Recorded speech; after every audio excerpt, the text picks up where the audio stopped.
আসসালামু আলাইকুম, welcome back to my channel. আজকে আমি শেয়ার করব ফ্রুট কাস্টার্ড রেসিপি। এটা ছোট বড় সবারই খুব পছন্দের একটা রেসিপি। তো চলুন শুরু করি। বাটিতে নিব 2 টেবিল চামচ কাস্টার্ড পাউডার।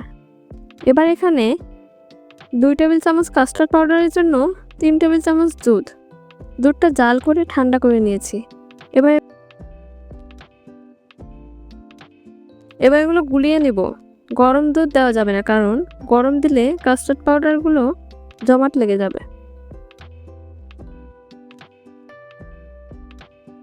এবার একটা প্যানে নিয়েছি হাফ লিটার দুধ। দুধটা কিছুক্ষণ জাল করে নেব। দুধটা একটু জাল করার পর দিয়ে দেব চিনি। আমি এখানে হাফ লিটার দুধের জন্য নিয়েছি হাফ কাপ চিনি। আবারও নাড়তে থাকবো, নাড়া থামানো যাবে না। আর খেয়াল রাখতে হবে যে দুধটা যেন সর না পড়ে। এবার নাড়তে নাড়তে চিনিটাও গলে গেছে ও দুধটা অনেকটা ঘন হয়ে আসছে। এ পর্যায়ে দিয়ে দেব গুলিয়ে রাখা কাস্টার্ড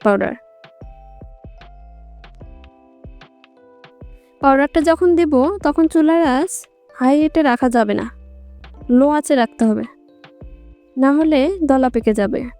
এবার আবারও নাড়তে থাকবো, বেশিক্ষণ নাড়তে হবে না, মাত্র 2 থেকে 3 মিনিটের মতো নাড়লেই এটা ঘন হয়ে আসবে। আপনারা যারা ভিডিওটি দেখছেন তারা যদি লাইক দিতে ভুলে গিয়ে থাকেন তাহলে একটি লাইক দিয়ে দেবেন। আর যদি চ্যানেলে নতুন হয়ে থাকেন তাহলে অবশ্যই সাবস্ক্রাইব করে পাশে থাকবেন। আর কমেন্ট করে জানাতে পারেন যে আপনাদের কার কার কাস্টার্ড খুব পছন্দের। এই পর্যায়ে চুলাটা অফ করে দিব, কারণ ঠান্ডা হওয়ার পর এটা আরও ঘন হয়ে যাবে। এখানে আমি 2টি ফল ব্যবহার করব। এখানে আমি সামান্য আনারের দানা ও 2টি ছোট আপেল ব্যবহার করেছি। আপনারা আপনাদের পছন্দ মতো ফল নিতে পারেন, তবে রসালো ফল নেওয়া যাবে না। এবার আমি বাটিতে ঢেলে পরিবেশন করব।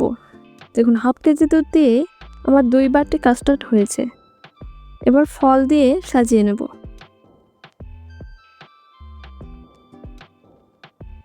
প্রথমে আমি আপেলগুলো দিয়ে দেব। এবার একটা চামচ দিয়ে কেটে নেব।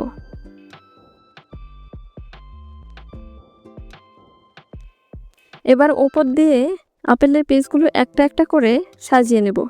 এবার আনারের দানা দিয়ে উপরে সাজিয়ে দেব। এটা খেতে যেমন সুস্বাদু হয়ে থাকে, দেখতেও তেমন আকর্ষণীয় ও সুন্দর। দেখুন আমি কিভাবে সাজিয়ে নিলাম। আসলে সাজানোটা আপনাদের নিজেদের পছন্দ অনুযায়ী সাজিয়ে নেবেন। এতক্ষণ পাশে থাকার জন্য ধন্যবাদ। ভিডিওটি যদি ভালো লেগে থাকে তাহলে লাইক, কমেন্ট, শেয়ার ও সাবস্ক্রাইব করে পাশে থাকবেন। ধন্যবাদ সবাইকে। আল্লাহ হাফেজ।